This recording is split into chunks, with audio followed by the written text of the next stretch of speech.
Darling, if you wait here a few moments, I'll see if I can find old Frank. Of course, darling. Don't worry about me. I'll be all right. Sure? Yes. I spotted this. Do you good? Thank you. Are you all right? Yes, of course. Won't be long. Right you are. Hello. And how does the bride find herself today? I say, marriage with Max is not exactly a bed of roses, is it? I think you better go before Maxim gets back. Oh, jealous, is he? Well, I can't say I blame him. But you don't think I'm the big bad wolf, do you? I'm not, you know. I'm a perfectly ordinary, harmless bloke. And I think you're behaving splendidly over all this. Perfectly splendidly. You know, you've grown up a bit since I last saw you. It's no wonder. What do you want, Flavel? Oh, hello, Max. Things are going pretty well for you, aren't they? Better than you ever expected. I was rather worried about you at first. That's why I came down to the inquest. Well, I'm touched by your solicitude, but if you don't mind, we'd rather like to have our lunch. Lunch? I say, what a jolly idea. Rather like a picnic, isn't it? Oh, I'm so sorry. Do you mind if I put this there? You know, Max, old boy, I really think I ought to talk things over with you. Talk what things over? Well, those holes in the planking, for one thing. Those holes that were drilled from the inside. Oh, Mullen. Yes, sir? Would you like a good fellow have my car filled with petrol? It's almost empty. Very good, sir. And Mullen, close the door, will you? Yes, sir. Does this bother you?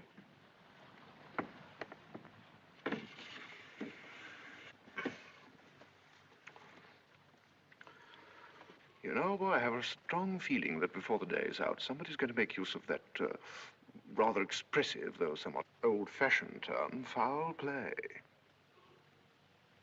Am I boring you with all this? No?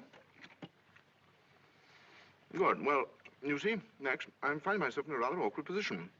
You've only got to read this note to understand. It's from Rebecca. And what's more, she had the foresight to put a date on it. She wrote it to me the day she died. Incidentally, I was out on a party on that night, so I didn't get it until the next day. And what makes you think that note would interest me?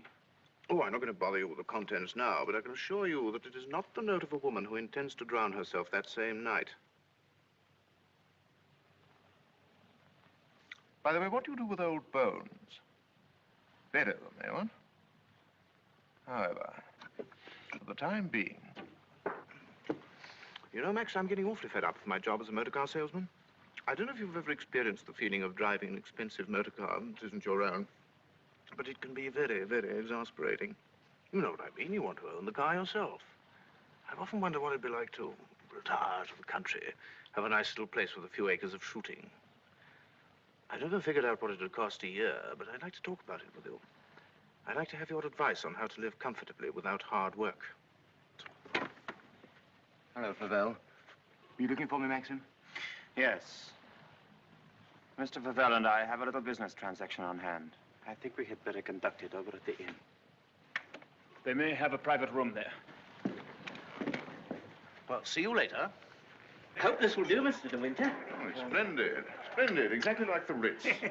Any orders, gents? Yes, you might bring me a large brandy and soda. How about you, Max? Have one on me. I feel I can afford to play host. Thanks, I don't mind if I do. Make it two, will you, like a good fellow? Very good, sir. Where's Mr. De Winter? Through the other door, sir. Colonel Julian, this is Mr. Flavel. Oh, I know Colonel Julian. We're old friends, aren't we? Well, since you're old friends, I assume you also know he's head of the police here. I think he might be interested to hear your proposition. Go on, tell him all about it. I don't know what you mean. I merely said I hope to give up selling cars and retire into the country. Actually, he offered to withhold a vital piece of evidence from the inquest if I made it worth his while. I only want to see justice done, Colonel. Now, that boat builder's evidence suggested certain possible theories concerning Rebecca's death. One of them, of course, is suicide. Now, I have a little note here which I consider puts that possibility quite out of court. Read it, Colonel. Jack, darling, I've just seen the doctor and I'm going down to Mandalay right away. I shall be at the cottage all this evening and shall leave the door open for you. I have something terribly important to tell you. Rebecca. Now, does that look like the note of a woman who had made up her mind to kill herself? And apart from that, Colonel, do you mean to tell me that if you wanted to commit suicide, you'd go to all the trouble of putting out to sea in a boat and then take a hammer and chisel and laboriously knock holes through the bottom of it? Come, Colonel, as an officer of the law, Don't you feel there are some slight grounds for suspicion? Of murder? What else? You've known Max a long time, so you know he's the old-fashioned type who'd die to defend his honor, or who'd kill for it. It's blackmail. Pure and simple. Blackmail is not so pure, nor so simple. It can bring a lot of trouble to a great many people. And the blackmailer sometimes finds himself in jail at the end of it. Oh, I see. You're going to hold De Winter's hand through all this. Just because he's the big noise around here, and he's actually permitted you to dine with him. Be careful, Favell. You brought an accusation of murder. Have you any witnesses? Well, I do have a witness. Oh. It's that fellow Ben. That stupid coroner hadn't been as much of a snob as you are. He'd have seen that halfwit was hiding something. And why should Ben do that? Because we caught him once, Rebecca and I, peering at us through the cottage window. Rebecca threatened him with the asylum. That's why he was afraid to speak. But he was always hanging about. He must have seen this whole thing. It's ridiculous even listening to all this. You're like a little trades union, all of you, aren't you? And if my guess is right, Crawley, there's a bit of malice in your soul toward me, isn't there? Crawley didn't have much success with Rebecca. But he ought to have more luck this time. And the bride will be grateful for your fraternal arm, Crawley, in a week or so. Every time she faints, in fact. De Winter! Maxim, please. That temper of yours will do you in yet, Max.